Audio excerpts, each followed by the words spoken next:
La mauvaise nouvelle, c'est qu'il fut un temps, le Front national souffrait de l'abstention.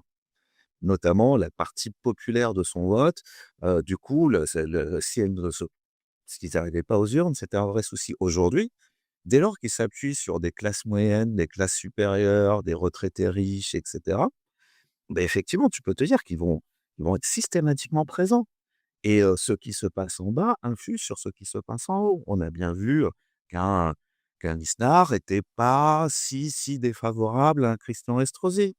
On a bien vu qu'entre le discours d'un Louis Sarkozy et la candidate, du RN de Menton, il n'y avait pas beaucoup de différence.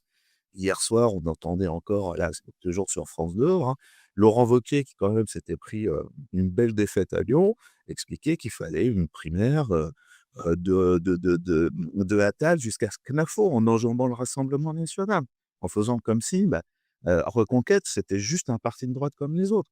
Donc effectivement, tout ça permet, de briser des digues, de faire en sorte de préparer effectivement un terrain, une fusion et surtout en tapant effectivement, sur la gauche en général et LFI en particulier. En faisant en plus porter à la gauche et à LFI une espèce de faute morale, les accords de la honte et cetera et cetera.